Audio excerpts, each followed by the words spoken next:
city every night. Oh, I swear the world better prepare for when I'm a billionaire. Yeah, I would have a show like Oprah. I would be the host of Everyday Christmas. Get track of your wish list. I probably pull a Angelina and Brad Pitt and adopt a bunch of babies that ain't never had shit. Give away a few Mercedes like, here lady, have this. And last but not least, grant somebody any last wish. It's been a couple months that I've been single, so you can call me Dragon Lord. World better prepare for when I'm a billionaire. Baiklah hadirin sekalian, seminar The Science of Luck merupakan seminar yang menggabungkan antara education dan entertainment. Dan sebelum kita memulai acara hari ini, kita akan menyaksikan special performance by Bless Dance Crew. We have an APB M4 at Old Marion. Once again, all cars reporting report to Vector 16 for Marion.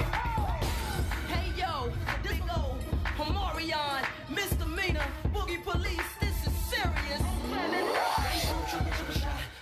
All the fellas put it down like, whoa. Show enough, get the girl scream. Hot like a full length mink. Go, 1, 2, make the drum bass kick. Need toes cause this beat is sick. Ice cubes dripping from my wrist. DJs put it in your mix shop.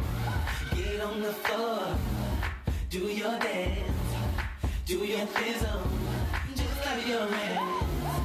Wiggle, wiggle, let's get this party on. Let's ride it on and on until they call up for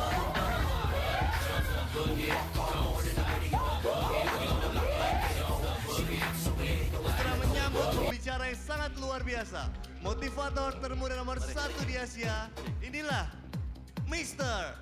Bong Chandra. Oke, berikan tepuk tangan yang paling meriah bagi Anda semua sekalian. Lebih meriah lagi, come on.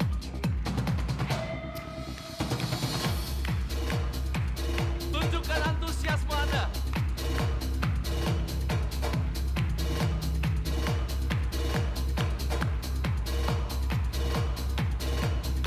Oke, silakan duduk semuanya.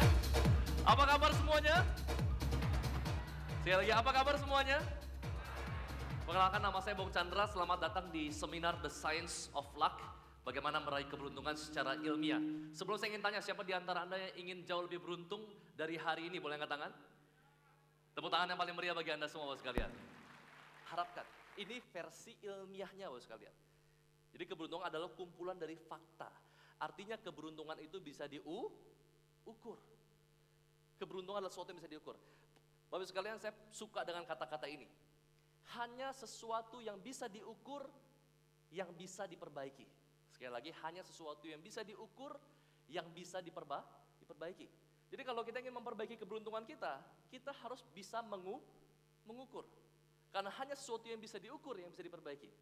Suatu hari adik saya kena demam berdarah. Pertamanya kita nggak tahu itu demam berdarah. Jadi hanya demam aja. Ya, hanya demam aja.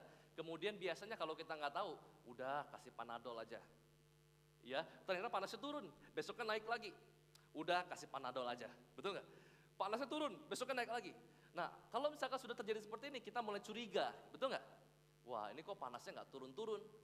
Ya, pasti terjadi sesuatu yang lain, bukan hanya sekedar demam.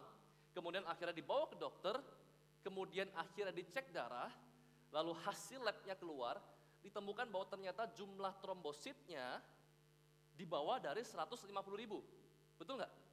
Ya, mohon kalau salah diralat. Jumlah trombositnya di bawah 150.000, sementara normal itu kurang lebih kalau nggak salah 150.000 sampai 300.000 jumlah trombositnya. Kalau di bawah dari itu kemungkinan besar adalah demam berdarah. Nah kemudian karena jumlah trombositnya di bawah dari 150.000, maka ketahuan adik saya demam berdarah. Nah karena ketahuan adik saya demam berdarah, dimasukkan ke dalam rumah sakit, diinfus, dikasih minum jambu merah, betul nggak? Dan istirahat, nggak boleh ngapa-ngapain. Dan akhirnya sembuh. Nah pertanyaannya, kenapa adik saya sembuh? Karena hanya sesuatu yang bisa diukur, yang bisa diperbaiki. Kalau misalkan saat itu kita nggak cek ke dokter, dan kita nggak ukur jumlah trombositnya, kita tahu nggak Bapak sekalian, bahwa adik saya kena demam berdarah? Nggak tahu. Kalau kita nggak tahu adik saya kena demam berdarah, bisa nggak diperbaiki? Bisa nggak disembuhkan? Nggak bisa. Hanya sesuatu yang bisa diukur, yang bisa diperbaiki. Jadi saya mau memberikan satu kabar baik bagi Anda semua, bahwa keberuntungan adalah kumpulan fakta yang bisa diukur. Kumpulan fakta yang bisa diukur. Keberuntungan meninggalkan pola. Ya, keberuntungan adalah kumpulan dari fakta, fakta yang bisa diukur, persiapan kita, dan tindakan.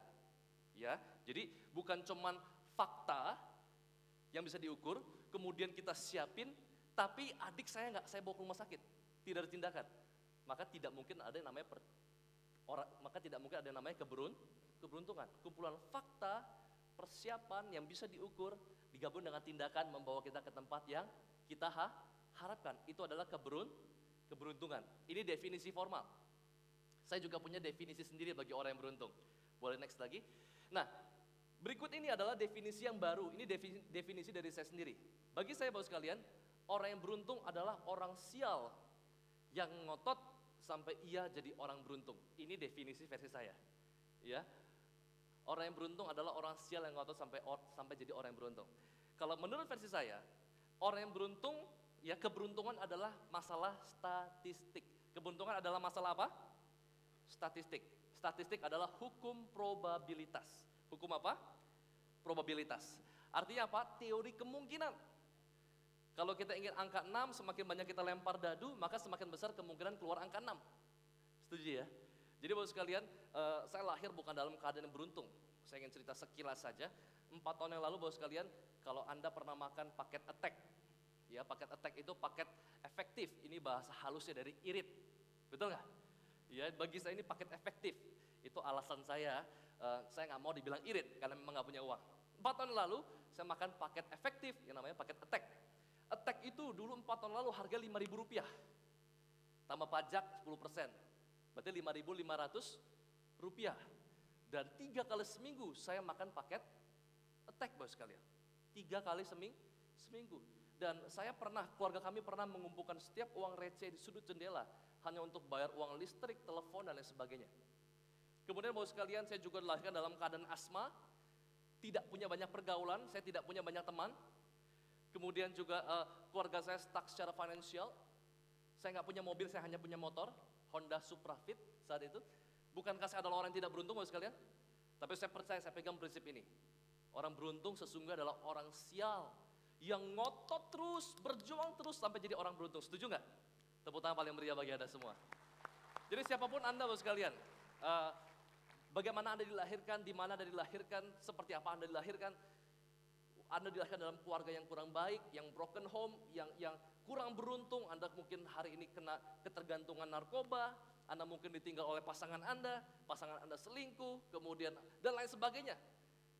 Mungkin Anda mengalami kejadian-kejadian menganggap bahwa diri Anda nggak beruntung, Bapak sekalian. Tenang saja bahwa orang beruntung adalah orang sial yang terus ngotot sampai jadi orang beruntung. Siapa yang hari ini ingin terus ngotot sampai jadi orang beruntung? Boleh angkat tangan, say yes. Tepuk tangan paling meriah bagi Anda. Next lagi silakan. Nah, tadi kita sudah belajar apa itu